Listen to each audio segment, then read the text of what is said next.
Bonjour tout le monde, nom c'est Anabelle. Merci Daniel pour l'invitation sur Radio Asprea. I am a Florida State graduate, two times Florida State graduate from with a Bachelor of Science in Social Work as well as Nursing.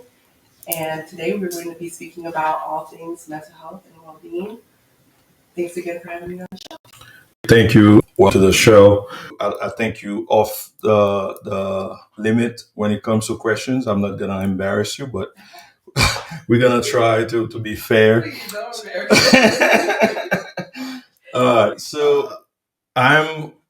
Some people don't know, but I'm 48 years old, and I know I've had many issues with your generation based on what I'm seeing and what I've heard in the news, whether it's mental issue, whether it's depressions or suicidal attempts. So I'm looking at the numbers in the US, like you have every 11.5 minutes, there's a one case of suicide.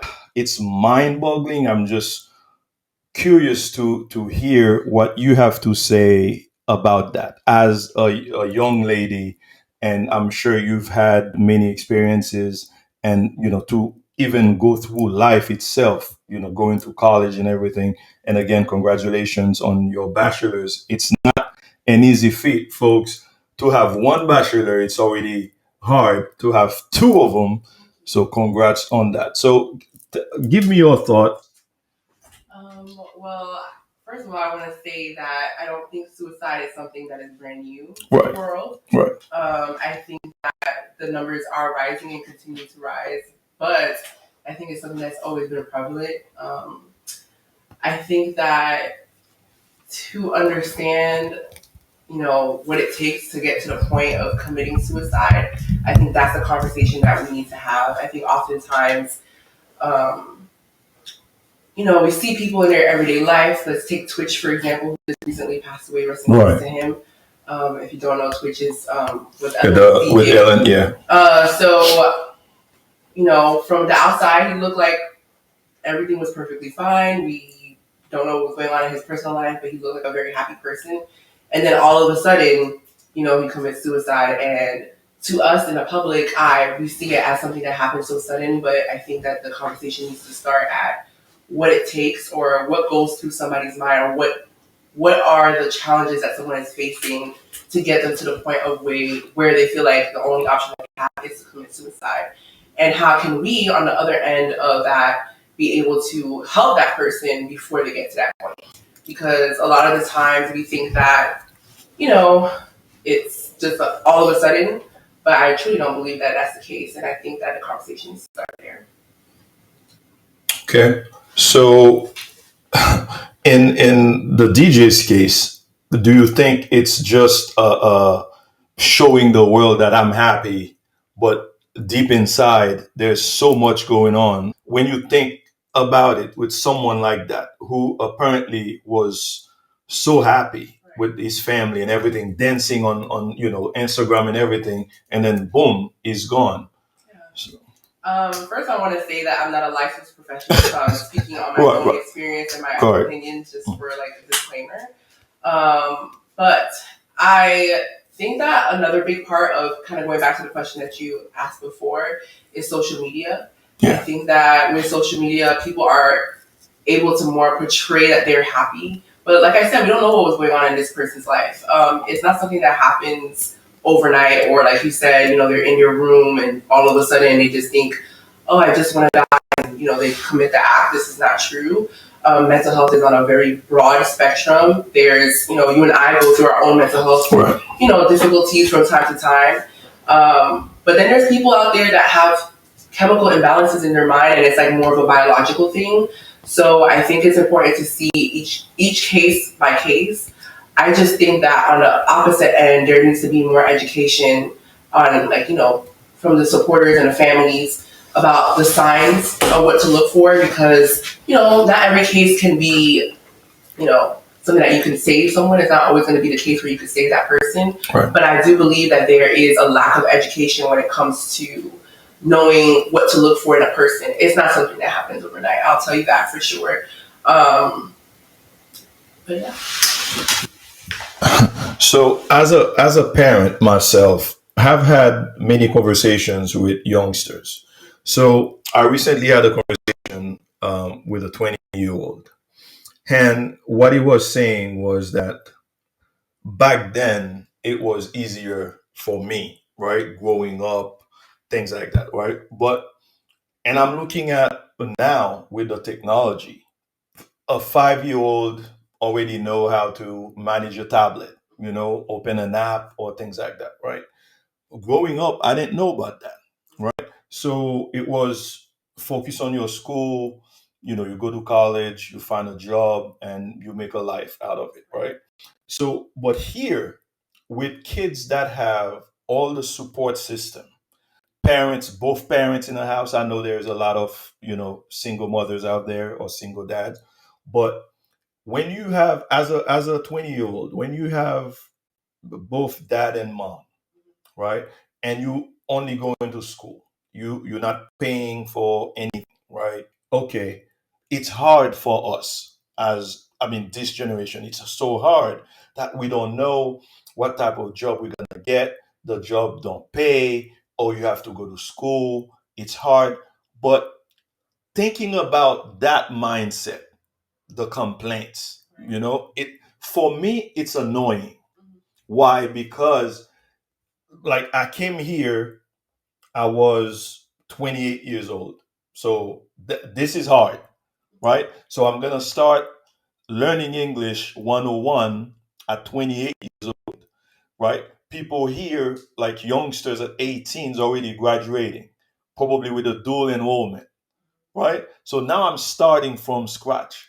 Isn't that hard? So if it's that hard for me, why would a 20-year-old who grew up here, right, go to school, already know English, that's just a given, complain about life being hard?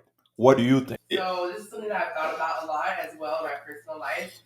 One thing I want to say is that um, even a billionaire has issues, right? We would think that this billionaire has all the money in the world, right, and money is what we need to function, right, and all of that. And even they have issues. You'll see in the media where a lot of the time it's rich people that commit yep, suicide and all that. So it doesn't.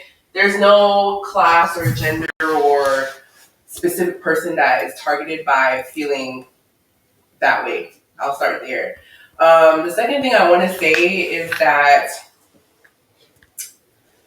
I think that it's important to know that as human beings, a lot of the times it takes an extra step for us to be able to see life outside of our perspective, right? Right. So even though I was raised not like how my mother was raised, I'm a first generation Haitian American. So right, my mom came here when she was 21 years old, lived in a very small room with her mother. It was a struggle for her to be here. Didn't know any English, similar to your story. And I know a lot of people have the same story. But even though I was, blessed enough to be raised in a country with more opportunity, I went to school, my mom did everything she could to raise me. But as a human being, I still see life from my perspective. It takes a lot of thought and a lot of reflection for me to be able to step outside of myself and see that, hey, I actually have it pretty good. And I think that's always been a motivation for me because even when things get hard, because no matter what, life can get hard, no right, matter where you come from. But even when things get hard, I think about my family. I think about my grandmother who came here and, the circumstances under which she came here was not really great. She lived in a home where she was being abused and wasn't able to um, be free in the world. She was working for somebody, but they weren't treating her very well. And then she had to escape from that situation and, find work and never really learn English and all that. So I tend to go back to these things, but I just think it's important to understand that just because that wasn't my situation and my situation may look better to somebody else, I still have my own challenges. Yes, I was born in this country, but I just think that there's a difference between the older generation, especially Haitians, and this generation because mwen sa Haitien yo, lo fe Haiti, lo se pa an Haiti, ou mette manje nan bouche pititou. Right. Ou mette ou ballon kote pou kouche, et puis ou voye l'école, ou mène l'église, that's it. Right. Comprendre ça là. But there is like a aspect of like that emotional part that in our culture we don't have. And I think that that's where a lot of my generation who have parents of Caribbean descent kind of feel that disconnect. It's still hard being here. Just because we have the access to resources, school is still very difficult. We are in a broken system, unfortunately. American school system is not perfect. But I know to my Haitian parent who came from a third world country, you know what I'm saying? Right. It might seem like, oh, America is so great and you have all this opportunity, but it's really a broken system that we are part of, and we still face our own adversities as well.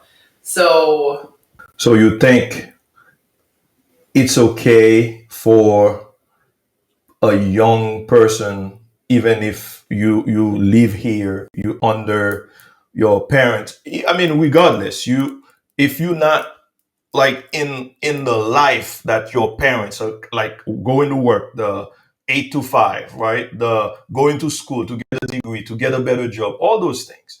The fact that you're not part of that yet, shouldn't you feel blessed or privileged in a sense instead of complaining? Yeah, it's hard to see things from that perspective, though. I think that, especially for me, I feel like I'm in that transition period where I'm moving on from being a child underneath my mother's household to kind of taking on my own foot and realizing like it's rough, having to raise children and go to work and figure out, I come home and if I don't feel like eating, I can get some McDonald's. But you know what I'm saying? When you have children at home, you have to come home, you have to cook. It doesn't matter what happened at work. You still have to put on your face and be a mother or father and take care of your kids. But it wasn't until I got to this point where I kind of see things more clearly because now I'm in it myself. So I think that a lot of times parents, maybe they try to protect their kid from experiencing the world too early. But honestly, sometimes it's good to have your kid feel what it's like to get up for work and come home and all of that. Because I can honestly say for myself, it's something that I have to learn now. And something that I realize now, that it's not easy, that 9 to 5 life is not easy, and I feel like I took my childhood and my teenagehood for granted because I didn't have to pay any bills or anything. Right. But when I'm in it, when you're in it, you don't notice it as much until you are much older and you have to do it for yourself. Right. So I go to work. I have people who you see, kids, right? Youngsters coming in, they're putting the effort. And you have others, they could put the effort too to reach that level. But they kind of, I don't want to do that. I just don't want to do it, right? Because I've seen people who don't have a degree or don't have a certification, they getting paid more, or you can say whatever because you don't know. But at the same time, if you put in the effort, right, you're putting yourself in a position for the next opportunity, if any, right? So do you think going in with that mindset, and I'm asking you that because based on what you just said, you went to school, you have 2 degrees. That's like 4-6 years of studying just for that, right? You know what I mean? But it's a lot of years. It's not like a month, I'm going to a technical school for like 6 months and I'm done. You know what I mean? It's a lot of effort. You have to study, you have to prepare yourself for it. So now, who should I blame? The youngsters not willing to make the effort in order to get ready for that next opportunity, or life itself, or life is unfair because so and so is getting in that level and I'm not, but I'm not putting the effort. So I would like to bring up social media. Okay, go ahead. I think that for my generation, me too, I'm guilty of this. Yeah. Sometimes it's easy for us to scroll through Instagram and see, people who, they didn't go to school. Mm-hmm. They didn't finish school at all. They didn't get an education that wasn't for them, which education is not for everyone. Yes, it's true. You can make money without going to school all the way. But I think that social media gives off this impression of a microwave success because people often put their successes on social media, but not what it took to get there. So for me, looking at that person's page, all I see is the money, all I see is the cars, and they're not showing me the effort that they put prior to that. Mm-hmm. To me, it's like success is by chance. It's not by doing the work. Right. But I think something that I really took upon myself to get to the point of where I am today is understanding kind of what you said, that you have to put yourself in a position. You can't look at your circumstances, right? Even when life is not where you want it to be, you still have to put yourself in a position to get the next blessing. But that part came from me, not through the world. That came from my belief in God. Right. And okay. This is where I was able to apply what I knew about learning from church and my devotionals and all of that. And I was able to apply that to my real life. It wasn't so much so that it came to me naturally. I had to learn it. That's deep. I don't think there's somebody to really blame here. Yeah. I think it kind of goes back to mentality and your mental health. Right. How you feel and think about yourself. Because, listen, like you said, 6 years of school, it's no joke. It wasn't always rainbows and sunshine. Actually, I would like to say that the reason why I have 2 degrees is because I went to school to become a nurse and I didn't make it the first time. This is why I have 2 degrees. But if I listened to the first couple of years in college and me not making it into the nursing program right away, I would have given up right then and there. Because to me, once I didn't make it into my nursing program, I kind of shut down. I was like, oh, well, this is it. I don't know, because I didn't really think of anything else to do with myself. I was very disappointed. I kind of shut down for a couple of weeks, but you can't stay there. You can't stay there. So I got the help that I needed. I was very sad. I was very depressed. But I realized that wasn't me. That wasn't my personality. I'm very outgoing. I love to talk to people. I turned into a different person during that season in my life. And going to therapy in combination with my belief in God and seeking His face, this is where I push myself to kind of come back. Something that I think is really important is that life will always give you challenges, right? You will always be challenged in life. You have to learn how to push past them, push through them. And this is how I feel like I believe I pushed through that season of my life to get to where I am today. I would never, 2018 me wouldn't believe that I'm here today with 2 degrees. Right. But it was always that hope in the back of my mind, just a little bit of hope in the back of my mind that kept me pushing. So when I think about, I'm glad you brought the mental part of it. So when you think about someone growing up in Haiti, right? You've heard a lot, right? And at the time I was there, I know it was hard. At least for me, it was. And for many others that I know that I went to school with, it was hard. So you're looking at the generation now growing up in Haiti with pretty much nothing, right? So how strong can a young kid be growing up in Haiti right now? Because I'm asking that because when you think about, if you go out today, you may not go back home, right? It's a one-way situation in most cases, right? So how do you stay strong, to even hope there's a better tomorrow there? Who can even, urge you to keep pushing because there's a hope coming from, we don't know, you talk about your experience with, God, which is a big deal because I think the generation nowadays are missing out on that, but that's another segment. But let's focus on Haiti right now. Young generation growing up with nothing. How do you stay strong? What do you think you can tell a 16-year-old in high school to stay strong? That's a tough question because sa tito pou m pa nan posisyon, ma jom, Right. ma nan posisyon sa, son pa kon ki jan yo soti yo exactement. Sel ba m ka di se ke m konen histwa famim. Ou kompon, m konen histwa famim, so histwa kame pasa pil mize aval vini. Si elle vini si te kare. She was 40. You know what I mean? She was 40 years old, so imagine going through your whole life not knowing what the next year, the next month is gonna be like. Mwen wè ke mwen sa se lam pa la fwa nan bodje se nan gomen paske mwen pense ke pa gede le ou pa ganyen pou di moun nan, ou pa ka di moun nan ke ou konen sa ka pase de men, se pa nan men pou bodje. Right.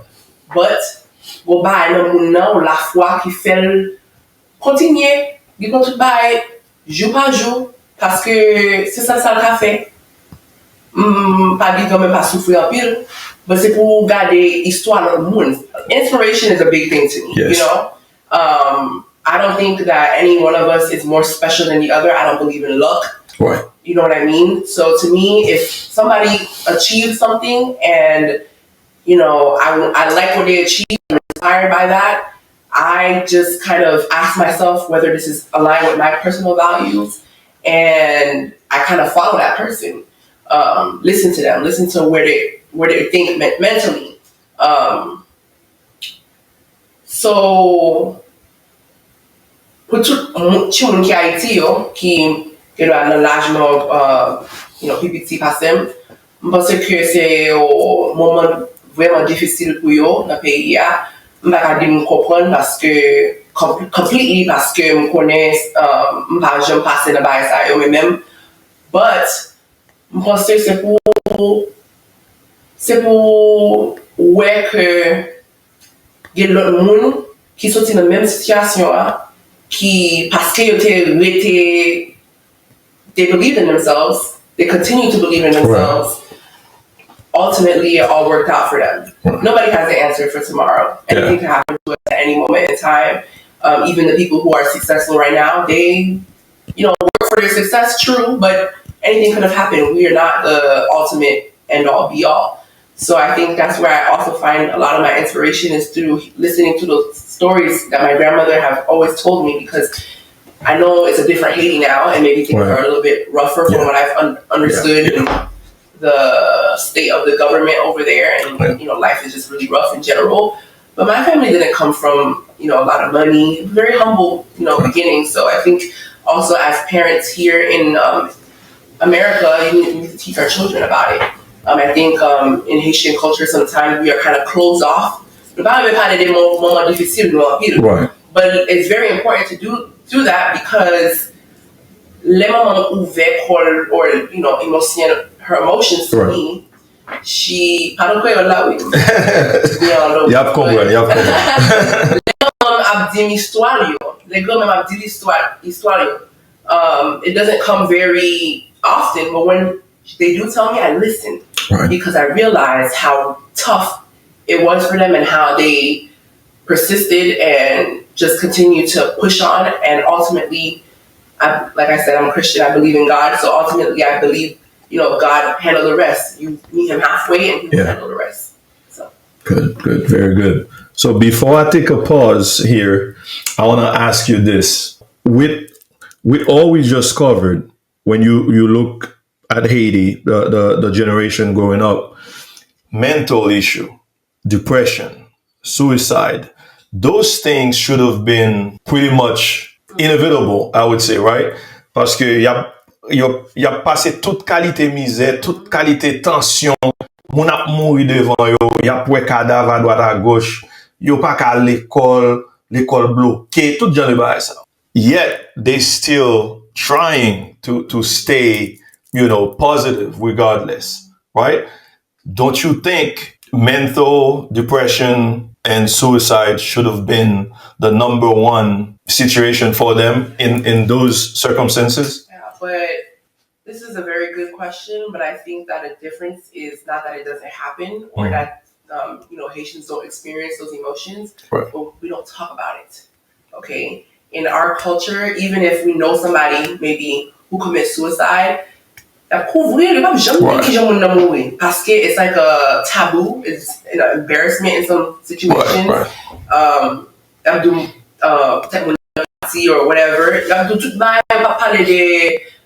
Maladie ou nan gen, se maladie mental liye. So mpa pense ke Haitien pa gen depresyon, yo pa fe, yo pa chie tet yo, they don't commit suicide or all those things, but I just think that it's a different conversation. Here in the States, we are more open to speaking about it, even though I think we have a lot of work to do in regards to educating people about mental health, but I think that it's less looked down upon, So it's not that my people are strong, Haitians are strong, and I don't think it has to do with strength or weakness when it comes to people who unfortunately may commit suicide. But I think that the conversation is different here versus over there, because I'm sure the younger generation of Haitians who have access to maybe some of our media here in the States, I'm sure they understand mental health and they relate to that. And maybe relate to some of those feelings as well, but I just don't think they have the space to talk about it. Cool. So we'll take a quick break, and then when we come back, we'll talk about what your experience was like in college. Okay. Right? Awesome. Good. This is Daniel's Station.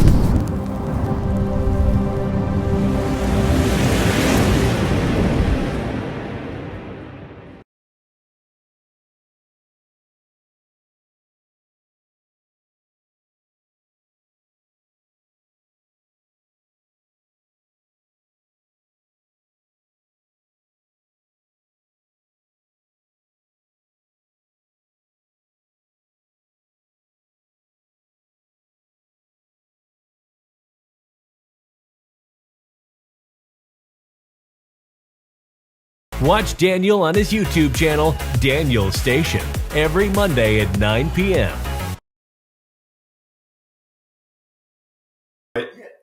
All right, so I'm still with Annie in the studio here. The other question I wanted to ask you is, why is your generation so vulnerable?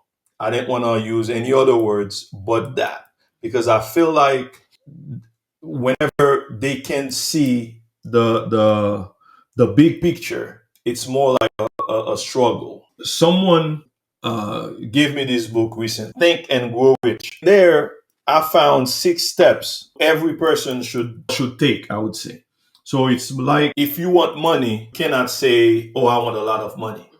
So set the amount of money you want. Let's say 10 million. Then write it down, say it out loud, and now start figuring out how you're going to get to that.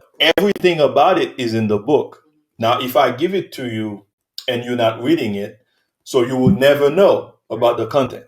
So why should I empathize with you struggling? Yeah, I think it has to do a lot with mentality and mindset as well. And something that I always think is that if you don't believe that you can achieve something, if you don't believe in what you're capable of, then you will never try to figure out how to get there. So I think it starts from there. So, for example, with this book, if I don't believe that I could get $1 million, why would I be reading that book in the first place? It comes from mentality and mindset, and we could get deep into that conversation as to why, maybe people are more vulnerable to not believing in themselves. I think that it kind of all plays back into what we've been talking about as far as like social media. We see, this person next to us, they got $1 million overnight, but it seems impossible to us.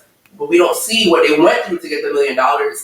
I feel like if we kind of were able to see more of their story, we would more so see that we are also capable of doing the same thing as well. And I think a big part for me, a quote that I like to go by, is that you don't need to know the how of how you're going to get there, but you need to know the why. So for me in nursing school, my why has always been very important to me, because when I listen to the story of my family and how they've gotten to where they are now, I always knew within myself from a very young age, I'm talking about like child, like maybe 7, 8 years old. Right. I always knew that I would have to give back to other people the way that people gave to my family to get them to the point that they were. I felt like I had a very giving spirit, and I knew that would be my purpose in life, is to give and to help others become better. So when it came to, being denied by nursing school and all that, this is what I stuck to be able to get through that denial of being, rejected from nursing school. I didn't know how I was going to get to nursing school. I was rejected. When I got accepted, I had no money to go back to school. But I knew why. I knew my purpose. And my purpose in life has always been, I felt very passionate about helping others in this capacity. So once you put that in your mind, and really believe in yourself, not just, believe in yourself one day, the next day you don't believe in yourself, but really write it down and put in your mind that that's what you're going to achieve. I believe that the how of how you're going to get there kind of develops over time. So for example, I got accepted to nursing school. I had no money. I didn't know how I was going to make it. Next thing you know, I got a scholarship. I didn't know I was going to get that scholarship, but I knew that in my heart I was supposed to go to nursing school because I've dreamt about it for so long. So I knew that I needed to accept the position no matter what, the circumstances were. So I think that my generation, I think a lot of the times it's hard for us to kind of push past that mindset, especially when there's so much means to compare yourself to the next person. I don't think it's only my generation though, but I think my generation is more susceptible to the fact that we have the world in our hands. Right. When my mom was growing up, all she could really focus on was herself, whatever, physical friends that she had in her corner. But I have access to everybody's thoughts and all of that in the palm of my hand. So I think that, having all that information kind of plays a role as well. But, yeah. When I came here, like I mentioned to you earlier, I came here at 28. So I'm pretty much on the clock, right? Because, by 30 something, mid 30, I need to start building my family, probably on a house or decent job or things like that. But the fact I can sing, and I was hoping I would get into the music career, right? Then I start thinking, wow, how long it's gonna take me? Who do I know? Producers or things like that. I would need to go to Hollywood or something, right? Then I'm like, what can I do now? So I was introduced to computers when I was in Haiti. I was in high school, and I always knew then. Thank God for that. I always knew then this was the future. Then when I came here and I looked at technology and medical as pretty much the main two things that will never go away, right? So I could choose medical or stay in technology. I already love computers, so it would be, no brainer. But I had to make this decision right then, go into school, get my degree, because with the degree, I know some youngsters don't believe in that now. They're like, well, I can be on YouTube and doing this. I get it. For me, it was more like, yeah, I need to get started. I need to have my house at 40 years old. Right. So you gave yourself a deadline. Yeah. That's the deadline. I need to have my bachelor's degree by then. Right. So, and everything happened accordingly. Right. I had my bachelor's degree. I bought my house at 40 years old. But I wanted that. I set the goal, and I didn't sit expecting the goal to reach me, but it was on me to make the effort and go get it. Yeah. You know what I mean? So that's what I feel like this generation is lacking. The initiative. Yes, I want to do it. It's like, I don't want to throw my kids under the bus, but I told my daughter, you could create a YouTube channel and start posting stuff. Like, you're singing, you play the piano, you put those things in. Okay. But if you start thinking about subscribers or viewers, right. You're never going to do it. And you can't have any of those without even posting a video. It's like someone who said, I'm going to win the lottery, but never play. You know what I mean? So I feel like there must be effort. And when I see this generation complaining or, being overwhelmed with every little situation, that makes me wonder, I think you kind of wrap, put everything that we kind of said into a ball right there because one, you just said that you see this generation, we kind of just stress about every little thing. I think for me personally, I think I lacked coping mechanisms. I've admitted that. Right. I let every little thing stress me out because I just felt like things needed to be perfect. I think perfectionism is a big thing too. Like you said, your daughter wants to put, potentially create a YouTube page and put her music out there, but she's, thinking about subscribers and all of that, and then it kind of shuts her down, and then she don't want to do it. She's chicken out of it. She's too worried about what people's opinions are going to be or whatever the case may be. So I think that this is very good that we're talking about it because somebody out there is listening to this and realize that this is them as well. Yeah. And I think that's important because it applies to everyone's situation. It's not just you. A lot of times we feel like it's what's wrong with me. I feel like I can't get anything done. I'm always scared of people's opinions. It's not just you. Even the people who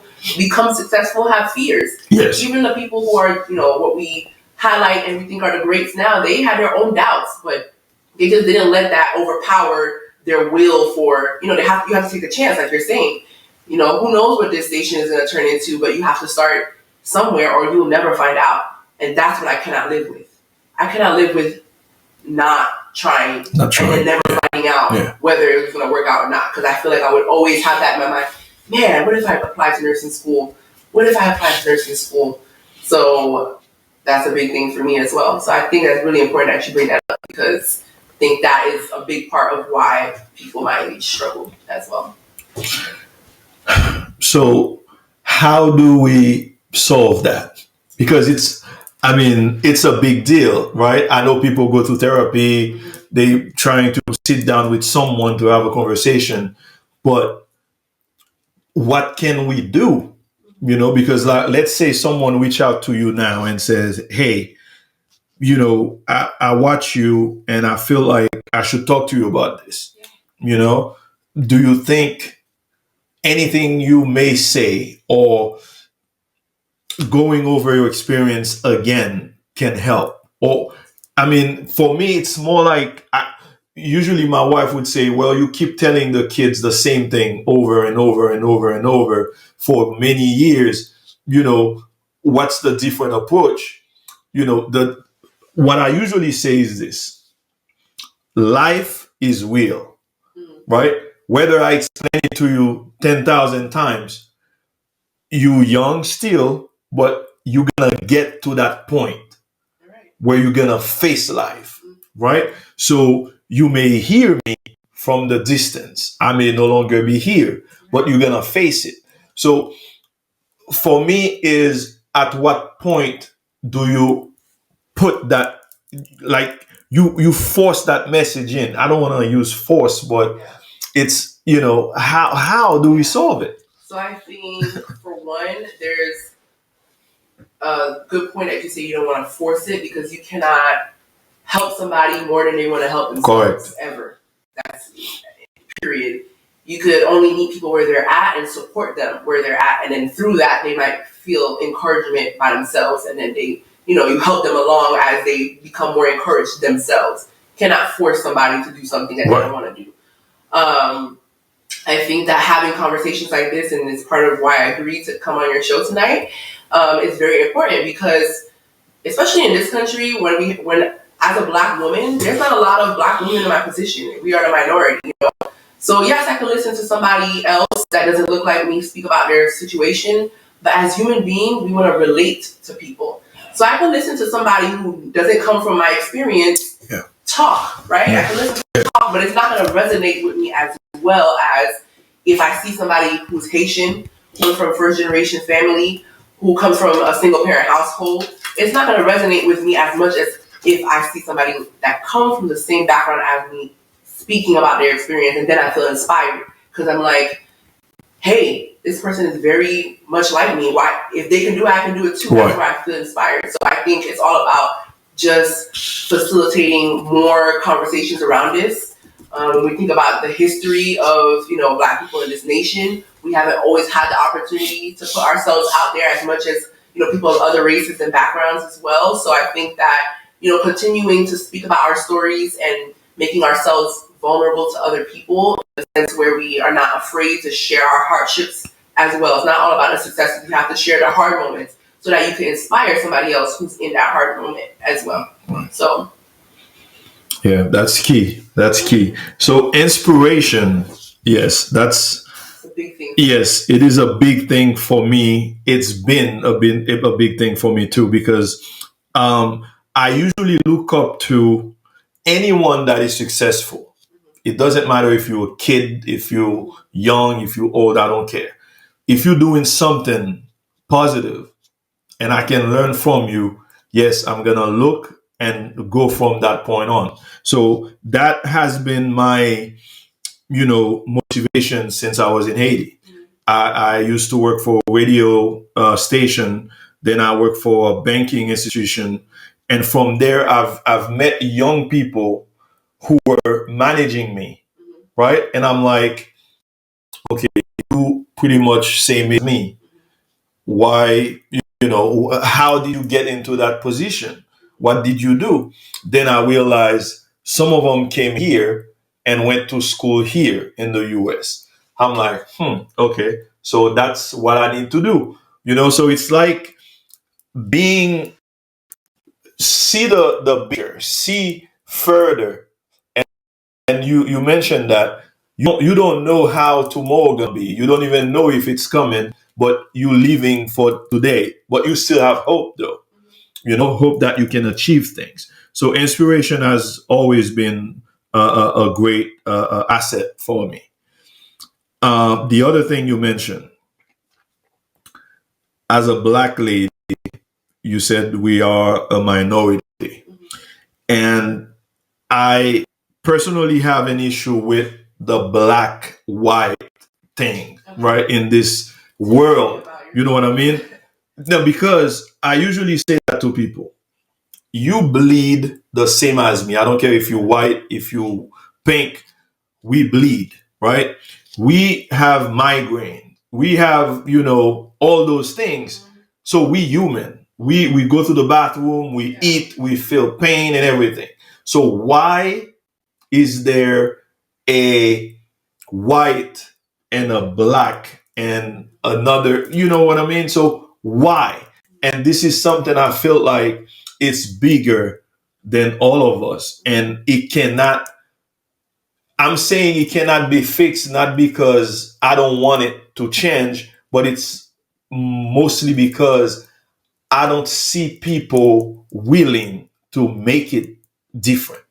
You know what I mean? So it's more like white. It's more like black. Like, you go to a place, even in my own country, I know this is a bigger conversation. That's why I mentioned we probably may have a part two at some point. This is a bigger conversation. So even people from my own country are divided. Colorism. Right? So it's like I have a light skin color or you dark brown or something. Who cares? We are all human beings. You know what I mean? So do you think that can play a role in the mind of a young kid growing up knowing that, Elsa is a white queen, right? You know what I mean? A white princess, whatever. And her skin is not as white or is not as light. How do you change that mindset? I think that I agree that we're all human beings, no matter the color.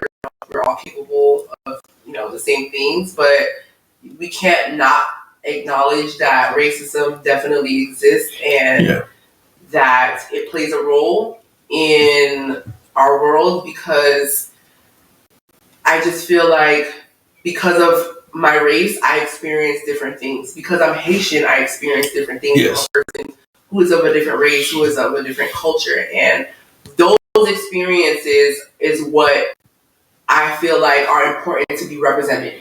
It's not so much, this is something that's very important because I've actually had conversations with people who are of a different race from me, and society I'm guilty of this, has constructed me at some point to think that if you are a white woman or you're a white man, that you are automatically privileged. And to some degree, that's true. You know, sometimes the color of your skin does give you a lot of privilege as well. But it took me having conversations with these people to know. When I was younger, this is like when I was young, like maybe, elementary school. Right. I didn't think that white children had divorced families, because I always see on TV that they, family unit is always white. Right. You know what I mean? I never really saw a black family unit on TV. Right. It was more the white family units. I always think to myself, divided families don't really happen in white communities. But when I expose myself to these communities, I realized that this is not true. So I think that, our world, because of the way the world is and our country is, that the color of your skin does factor into the experiences that you've had. So I'm not saying I'm never able to relate to somebody else of a different culture or ethnicity or race, but they will have to tell me more about themselves for me to relate to it. Right. I have professors who, big professors, PhD, very well educated. I would think that, they came from a family that has multiple generations of education. Right. But I got to know them on a personal level, and I realized they came from a family where both their parents dropped out of school. I feel like a lot of times if the person doesn't look like us, we kind of discredit the experience. Mm-hmm. I kind of feel like I'm talking in circles here. Right. But I just think that when you, in this country, when you have, a certain skin color or a certain cultural background, you're more likely to experience the same thing as that, person that looks like you. Right. And that experience is what helps you to relate to that person more.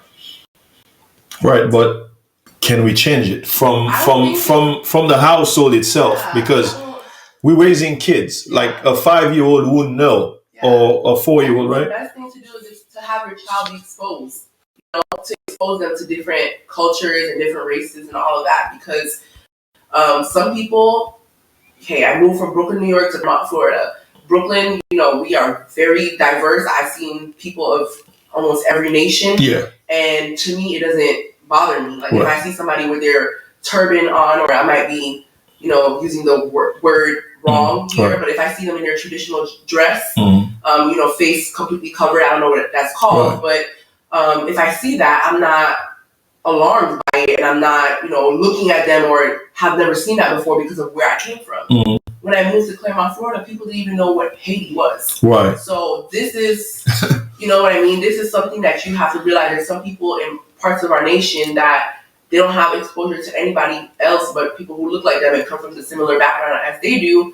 And it's their responsibility to expose themselves to these other cultures. When you're a child, it's your parents' responsibility. Yeah. But then you get to a certain age and you realize you don't have exposure to certain things. You need to expose yourself to these cultures and backgrounds. And I think through that exposure, I realized that it doesn't matter if that person is black, white, orange, or I'm capable of the same things that they're capable of. My journey might look different because of where I come from, but there's people who look different from me that have similar experiences, and I learned to relate to people on different levels because of that. And, someone who's experienced a level of racism or maybe felt humiliated at some point may go into depression or even suicidal thoughts, right? So there's this notion about internalization. It's this concept that, when we see ourselves being portrayed in a certain way, for example, historically Black women have always been, a lot of the times, have been portrayed in a very over-sexualized manner, or have been portrayed as very angry or very mad or, very vulgar in their personalities. And this concept called internalization kind of goes over the fact that I see that in media a lot makes me think that that's how I am, because the person that I'm seeing on media that looks like me is being portrayed like that all the time. So it makes me internalize that this is how I am, even though I'm not really like that. So it's important how we see ourselves being portrayed in the media and on TV people who look like us need to be portrayed in different lights, not just a negative light, because it does happen where, a young child may see all the time, they see Black women, being mistreated on TV. Right. They internalize that and they think maybe I will always be treated that way. It's true. It happens. So I do think it plays a role. Wow. That's a big conversation here. I wanted to ask you about your college experience, how you went through the whole thing. So we'll take a break, and then when we come back, we'll talk about that.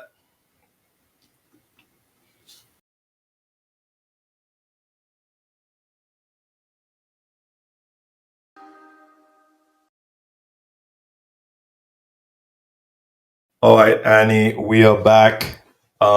So, moi connais ou fait collège ou ici et ou fait si expérience sport pendant collège. So, m'ta connais qui genre été through everything. How did you manage to stay strong to go through it all and achieve your bachelor in nursing? So I learned the hard way. I've always been a perfectionist. I want the best of the best. That's always been my personality. But I learned the hard way and I say that because when I started college, I knew it was going to be hard. I went in thinking, I'm just going to work. Because in addition to going to school, I received no funding. So I worked almost the entirety that I was in school to try to keep my financial debt afterwards very low. And so in addition to being a full-time student, I often worked pretty crazy hours as well. And so all of that was very difficult for me. But like I said, I learned the hard way because after my first year in college, I decided that I was going to come home and work 50 hours a week.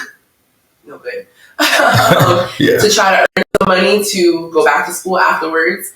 And I think that I wasn't really aware of, I felt young, I had the energy. I wasn't really aware that you need to take a break. It's not just work, just to put some money in your pocket. You need to have time for yourself as well. That's kind of where my mental health journey started as well. So going into my second year of college, because I was working so hard that first summer after my first semester or first year of college, it was time for me to apply for the nursing program. And it got to the point where I couldn't apply because I was depressed, really. I had no motivation to attend school. I didn't go to class. It got to the point where I didn't want to get up in the morning. This is real. This is real. Yeah. But to my family and friends, it didn't look that way. I'm Ami that always gets, good grades or whatever. And, my mom always told me that she's never scared for me because she feels like I was very mature. I was only 18, 19 years old. I went to college at 17, but at this time that I'm speaking about, I was probably 18 years old. And so I think God works in mysterious ways because I couldn't apply for nursing school. They told me I wasn't eligible because I didn't finish one of my classes in time. And so I switched to social work. And if anybody knows anything about social work, the media might think social work is about, people who come in your house and steal your kids or whatever, or tell you to, go to jail or whatever. Right. But that's not the case. Social workers provide a lot of support in many different areas, one of them being mental health. So when I went into social work, I discovered that I wasn't really in a great place mentally because I wasn't myself. Like I said, even getting up in the morning was very difficult. I didn't want to shower. I didn't want to do anything because I was just so down. And when I was in social work, I realized that there's help out there and my school provided help as well. So I decided to go to therapy, and I think that it was easy for me to transition to therapy because I was also the patient myself. Right. So this is a long journey that has a lot of turns and twists and all of that. But I eventually found my way, and I didn't know if I was going to make it into nursing school all the way. But whenever I introduced myself myself in college, a lot of the times you introduce yourself by saying your name, where you're from, and your major. So I used to always say, my name is Anabelle. I'm from Claremont, Florida, and I'm studying social work right now, but I hope to be a nurse. I didn't know if that was going to happen or not, but I spoke it into existence. I wrote it down every day. I put it on the wall. There were moments where I didn't know what was going to happen, but I continued to tell myself that if I want something and it's for me, I will achieve it. And so, I finished off school with my degree in social work. I really enjoyed social work a lot. It could have possibly been my career choice, but I felt like I was giving up on my original dream. And I felt like social work wouldn't fulfill the medical part that I like about nursing. So social work is all about helping people like nursing, but there's a lack of medical experience in that environment. So I felt like I was giving up a part of myself. So I actually graduated for the first time in 2020 in the middle of the pandemic. I didn't have actual graduation. Things were looking pretty crazy at that time. People didn't really have jobs. We weren't meeting in person. I didn't know what my life was going to look like. My grandmother became very ill. So there were challenges within my college career. And I found myself having to come home. And my plan was not to come home. I was planning to apply to nursing school and go straight back to school. So I came home because I knew that's what I needed to do in my gut. And when I came home, my grandmother was ill to the point where I was taking care of her like a nurse. And I thought to myself, I feel like this is what I need to do. Like, this is just a sign that I'm going to be good at what I do. This is just for experience. That whole experience with my grandmother has made nursing very personal to me. I think that I would take excellent care of my patients because I have that experience as well. I didn't know what was going to come up for me. And I just took a chance and I applied. And I applied in May and they said, sorry, ma'am, we don't have any space for you because it's a very competitive program. Even if you qualify, they still have to go based on the top of the top, because it's so intense. Right. Maybe they have 200 applicants, they're only going to accept 70 people. Wow. So even if you qualify, so you have to qualify to apply, and even if you apply, there's a chance that you might not make it. So I didn't let that discourage me. I mean, in a moment you feel very discouraged, but in my mind, I just know that, this is what I set out to be. If it's for me, it's going to happen. So I applied again. And when I applied that second time, I made it. And even then, at that moment, I still didn't know how things would look for me because, like I said, I worked my entire way through college to kind of support myself in addition to whatever money my mom could help me out with, but I was paying my rent and all of that. And so when you go to nursing school, you can't work because the courses are so rigorous. So I question, I'm like, okay, now I'm accepted. Who's going to pay for all the things? Because I have to go back to Tallahassee. So it was very challenging, but kind of like going back to what we said in the previous segment, it's just that perseverance and that mentality that like Haitians have. You were saying, like you came here at 28 years old, you felt like it was very difficult for you. It's not that it's not difficult. It's not that somebody's more lucky than you. Everybody has their own difficulties because what we perceive as difficult is very individual. Yeah. So it's just about believing in yourself and knowing that if the thing that God has planted in your heart, your passion, that's your purpose. So you can kind of persevere until it happens for you. And that's what happened for me. And there were moments in nursing school that I still didn't even know if I was going to be able to make it all the way through because nursing school is very expensive. It was really rough for me to continue to work while I was in school, but I put in my mind it's 2 years and at the end of it, I'll be satisfied. And that's how I got through to where I am today. In addition to, I think, a big part of that is having a good support system. I put myself in a position. I joined a sorority, Alpha Kappa Alpha Sorority Incorporated. I joined different organizations on campus so that my life wasn't just books and work, which I feel like it was in the beginning. And that's where I went wrong. And that's why I became depressed. Because all I did was work, school, because that's what I was taught. Right. Work, school. How c'est toujours do l'école, la caille, l'église. Okay. So that's what I put in my mind, but that's not really a good place to be mentally. So I learned that. That was a lesson for me. So when I went back to school, I became more engaged on campus and on different things. And I feel like that helped me to push through. Having a good support system is very important as well. That's a long road, and I'm sure there's more to it. So, wow, it's a lot because when you think about it, and you had to take care of your grandmother, and that pretty much taught you a lot of, the things that you would need as you go through the nursing path, right? So now, when you think about all that, and you mentioned the depression part, and at first, did you know for sure what was causing it?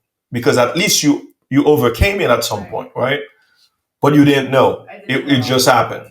I didn't know, and it's crazy because I remember when I was working that summer going into my second year of college, before I kind of really noticed that something was wrong.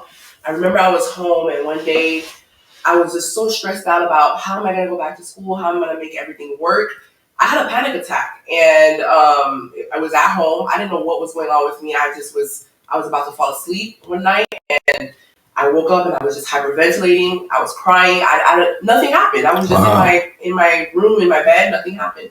So I quickly went down to my mother's room, and my mom's a nurse, so she kind of has experience with people who go through that. And so she kind of told me, this is a panic attack, and she was able to support me through that.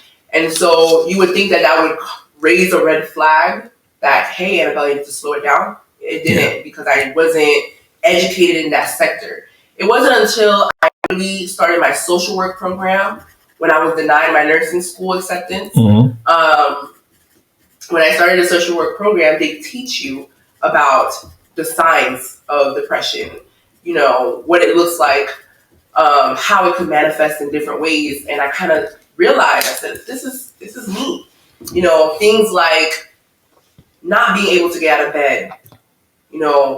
A lot of the times, especially in my community, Haitian parents community, or Haitian parents may think, my child's lazy. What's wrong with them? Right. Right. What if your child is depressed and you don't even know it? I didn't know it, and I was the one going through it because there's a lack of education. And so I think I was very lucky because I was going through the educational part of what it means to be a mental health provider through social work, and I was also going through it myself. I was on the other side of the therapy chair. So it just worked very well for me, but it took me a long time to realize what depression was and what I was experiencing. Wow, very powerful. So for those of you watching this, what Annie went through, that means some of you are going through that right now. So you can overcome it. All right. You got to believe. In her case, she's a Christian. So I don't know what your religion is, but whatever you believe in.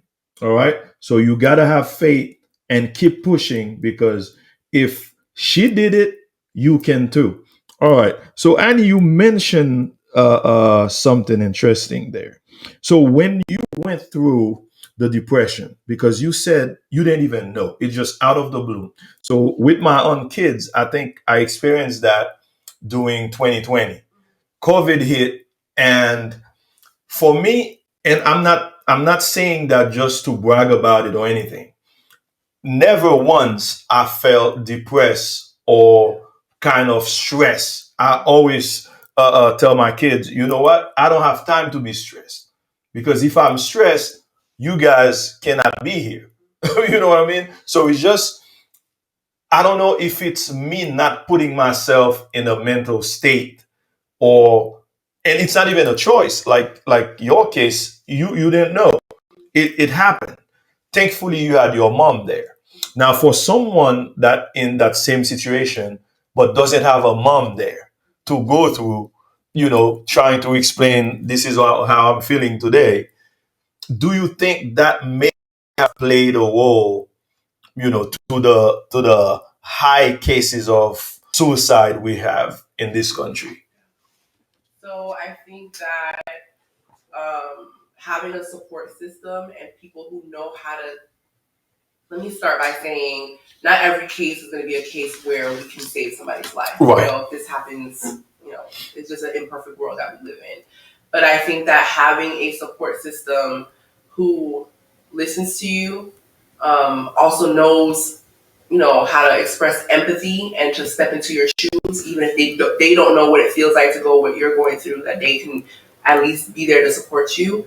And someone who knows, what those signs and symptoms look like as well, I think that it plays a major role, because then at least you could have somebody that says, hey, I can't fix this because I'm not a professional here. I'm not licensed to help you, right, but I can help you to get the help that you need. correct, Because there is help out there. I got the help because it was provided through my school. And I think a lot of people too, like you said, you didn't experience anything like that right, in 2020. I think 2020 stressed a lot of people out. yeah, And I think a big part of this journey for me as well has been learning how to manage stress. yeah, Because life is stressful. Yeah. Just because you have a house and you have everything that you need doesn't mean that it doesn't get hard. And so for me, a big part of this journey has been learning how to cope, because it's not something that I was taught, So learning what works best for you. We talk about self-care a lot. Some people get lost in their stress, but some people don't know what their passions are, or how to get lost and be able to cope with those emotions. And when you have a buildup of all those emotions, I feel like that's kind of what leads you to that dark place, and that's what led me there. I was stressed out about school and work and how am I going to make things work, and I wasn't taking any time for myself, and I didn't know what time to take for myself to be able to kind of get through these emotions as well. Yeah, that is very, very important. Very important. And even when you think about friends, for instance, right? I know some people believe a lot in friends and not their parents, because probably parents too strict or things like that, right? So do you think, because I have, no, I'm not gonna talk about that here, because it may, for some privacy concern. So, but I've seen people, okay, who believed in friends, and when things got kind of messy, they don't see those friends anymore. It's pretty much them going through it, right? And this young generation, um, they, I don't want to say depends on, but it's they at pretty much 90%, I would say, they kind of let the friends or let social media or let YouTube, teach them what they need to know about life, and not the parents, right? So how do you feel about that? I mean, I know you have your parents with you, but did you ever experience that where you most likely leaning on your friends than your parents, just because they may be too strict? Yeah, I think that um, I think what I've realized, I will say that I have looked to friends a lot of times to kind of guide me through things, because I feel like, again, coming from that Caribbean background, sometimes we lack conversation. Not the case for everyone, but I know in a lot of homes there's a lack of conversation for whatever reason culturally. And I found myself looking towards my friends a lot of times. I think there's nothing wrong with kind of being able to speak to your friends about your issues, but then something that I realized, that my friend is also 24 years old, just like me. What do they know more about life than I do? Versus my mother, who is, has more years of experience. I think not everybody has the opportunity to speak to their parents, because I have my mother, but it's not always the case for everyone. Sometimes people don't have supportive parents, or they have dysfunctional households. It's a long process, because I learned that the way I communicate with my friends is not the same way that I'm going to communicate with my mother or my parents. But it doesn't mean that she doesn't have good advice to offer. And also, too, sometimes maybe the parents are giving you advice that maybe you don't have the wisdom to kind of collect that advice yet, but you still listen, it's in the back of your head. And I realized a lot of times, like, things that my mom was telling me when I was younger, I feel like my mom didn't know the pigeon. C'est kunya ma boy. When you tell me Sunday when them petit, quand tu veux de me kunya, parce que on connaît ça la parler, on connaît. So I just think that you take everything with a grain of salt. You don't your parent also shouldn't dictate every single thing that's going to happen in your life because they're a human being. Right. But I think that you should be open to receiving, words from people that you feel like support you and have your best interests at mind. Right. And also understanding that with more years comes more experience, hopefully, and that someone who's the same age as you can't always give you the best advice because they're going through life just like you. Right. Well, it is good. It is good when you mention, it's not always. I don't want to say. I don't want to say it in a bad way, but it's more like, as parents, we shouldn't be too strict, right? But we shouldn't be too, kind of careless too, or passive about, some situations, right? So let's go back to 2020. 2020, I've experienced it with my kids because I didn't know it was a big of a deal, the fact that they had to stay home, right? Not going to school physically. I didn't know they were going to be affected by it because I think, was I selfish? No, but it's more like I didn't think about it that way, right? And until I realized how my daughter was kind of staying in the room, stay in the dark. She was going through something. It was just, wow. I didn't know. I didn't even, and my wife was like, you don't you notice she's going through, you know what I mean? And then I start looking into it. And I know a lot of folks, young folks, went through that, right? You didn't have a similar experience, right? I think you talk about that. Like 2020 was just hard, but in what sense? Was it because you couldn't go to school physically, or? I think 2020 was hard, but for me personally, it wasn't the first time I was going through something like that. Mm-hmm. So I had already gone through a stage of where I felt isolated from the world without the world shutting down. So when 2020 happened, I actually didn't feel like I was going through it myself. Of course, I had my challenges, but I saw it actually in my younger sibling. I have a younger sibling who's 10 years younger than me, so a lot of times I act like her second mother. But I saw it through her, and I think it kind of goes back to that support system because I think I'm not a parent myself, but from what I can perceive from a parent's perspective is that sometimes a parent feels like they are their child's everything. Like they are the one who provide for their child in every aspect. But it's important to know that your child has different support systems. It's not just you. Right. Yes, you might be the main one. You might be the most consistent one in a more healthy household. You might be the one that's there the longest. But your child also has friends. They also have a social life. And a lot of the times, too, I think that Haitian parents don't realize how much of a social life their kids have outside of the home. Because, again, it's not really something that we talk about as much. And it's not really something that Haitian parents really relate to as well. So I can see where that caused a lot of challenges, and it caused a lot of challenges in our home as well because we're scared of this virus and we don't know what it is, and we don't want to send our child to school because we're protecting them. But then it did get to a point where even within my own sister, I saw that she was kind of becoming a different person, and I was the one to realize it because of what I had gone through myself. You remember when I said that when I was going through my dark period of depression, I didn't really recognize it. But because there are symptoms and signs out there that show that someone may be depressed even when they're not saying it, I was able to recognize it through her. My mother and I had a conversation. I kind of pointed out to her, kind of like your wife pointed out to you. And we were able to kind of figure out what to do from there. But I think for young kids, especially when you're in high school, middle school, it's a whole psychological theory. When we're in that age, I can't remember the name of the psychologist that thought of this stages of development right now, but there's a stage of development that we go through from like pre-adolescence all the way into like your young adulthood where the opinions of your peers matter a lot, your connection with your peers matter a lot, and it's just a phase that we kind of have to go through and experience. So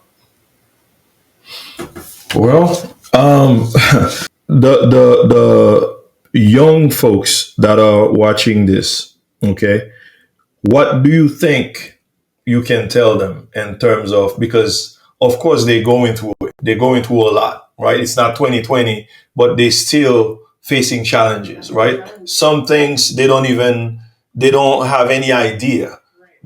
Depression, okay, mental issues, okay, but now they probably don't know how to get out of it, right? And sometimes even if they go to friends may say, we're gonna do this, we're gonna do that, and then it doesn't happen. So what would you tell this young group watching it? Yeah. So first of all, it's okay to not be okay. Um, Anybody can experience depression or any type of sadness or emotional issue. Um, but there's help out there. If you ever feel like you're getting to a point where you're kind of feeling hopeless or desperate or in despair, there's help out there.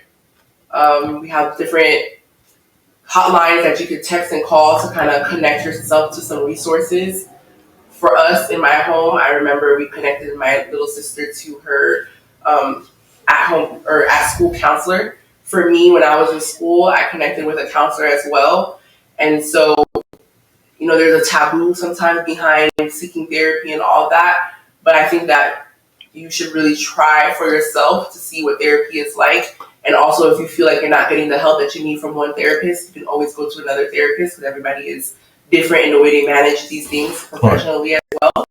And so there's help out there. Don't feel like you're alone. A lot of people go through the same things, but we don't talk about it enough.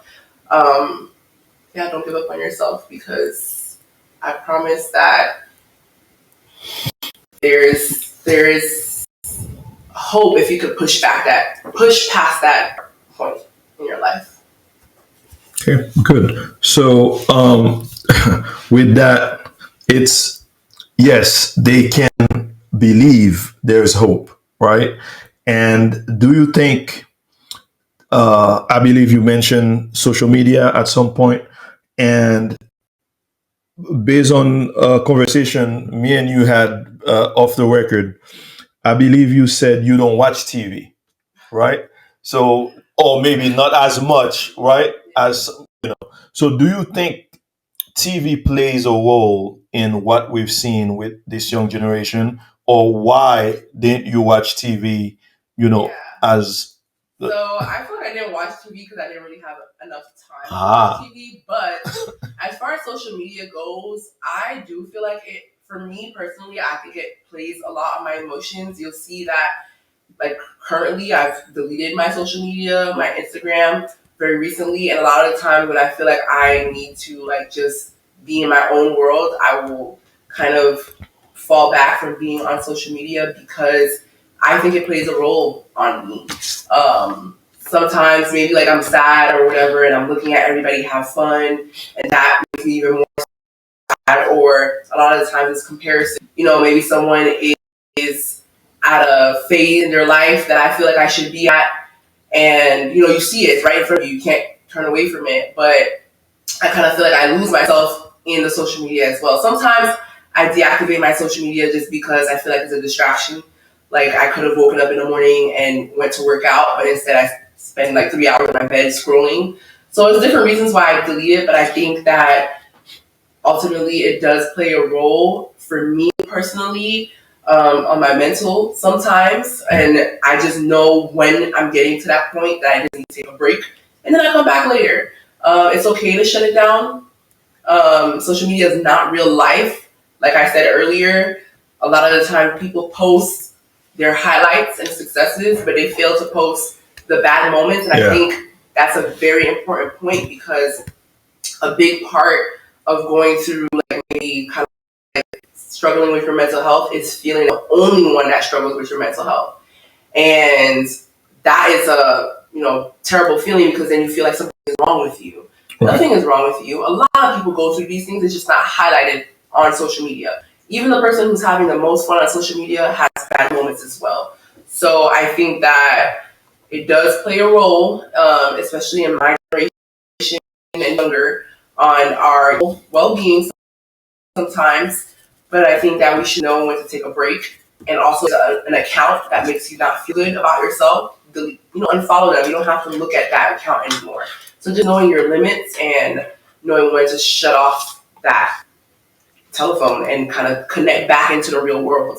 It's a big distraction from the real world as well. We kind of put ourselves all in social media, and sometimes when I shut down my Instagram and I kind of just come back to real life, I realize how much of real life I'm missing out on.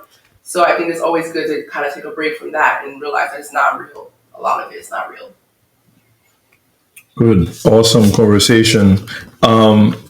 To put an end to this, when you walked in, you said, "Oh, you have a real studio." So I'm glad I'm glad you said that. Here's why. So like you, I don't believe in luck, right? You have to put in the effort. There's no question. So the fact that you could say that means you could see, this is real, right? It's just because I wanted to, before starting this show, I had many things in mind, but I didn't really know how to go about it. So I went online, start researching what I need, what kind of lighting I need, what type of cameras or things like that. So you have, for you to present something, and not that you're not gonna get criticized, of course, but you want to present something with the right tools, with the resources that you've researched about, all those good things. And I'm so, the fact that you said it, I'm kind of relieved. That means I did some things. I appreciate that. And then lastly, I think we covered a lot, but it's just, I know you give a good advice for the folks watching this, and the fact that I'm Haitian and you are, it's more like, Haiti right now is pretty much to the ground. If I can put it like that. So with no hope. So young kid watching this show, happen to watch this show and listen to you, what you've been through and everything. Qui jan ou pense, qui so pense ou ka di ti moun sa, pou rete, pou gen espoir que demain a pi bon. Qui so pense ou ta ka di, pour ba ti moun sa an ti force pour le kembe toujours. Pas rien spécial de moi qui fait me continuer que la foi dans la tête moi et perseverance and just pas jamais la force. Vous comprenez ça là, c'est pas qu'on connaît ça de mes à côté, c'est que j'ai la foi dans jodi et me connais que Jean bon Dieu même je mets tout l'autre monde qui dans bonne position yo. So c'est pour que là et pour continuer faire ça me remet. No matter what the world is showing you, no matter what your circumstances are, to continue to push towards the things that you love, whether that be art, music, singing, dancing, whatever your passion is. Budget by give sa the gift of those talents for a reason. Right. No reason. Que ba ou talent sa yo. So même si bio semble pas bon, mais pas quelqu'un qui ça demain à bail, so c'est pour continuer dans ça au meilleur, c'est pour continuer pour juste on va pas au bail parce que c'est même qui pour dire m'a la penser temps là je dis à tout le monde dehors, il doit penser que il est kai aux États-Unis, à l'école, bail ça yo, but c'est même pour dire m'a la jamais dire non more et madame Kajam était là pour m'expliquer tout bail pour ta faire ouais que il y a plus de moment dans la vie que m'pas connaître si t'as là je dis so c'est pas connaître c'est pas connaître quel monde connaît c'est force nous gagner qui fait nous keber là la foi dans bon Dieu tout qui fait nous keber là jusqu'à ce que Right. I become where I am today. All right. Thank you, Annie. That's the end of the show. It's been great to talk to you about all this. I don't even think we covered the whole thing, but there's always a part two, if anything, right? So thank you again for joining.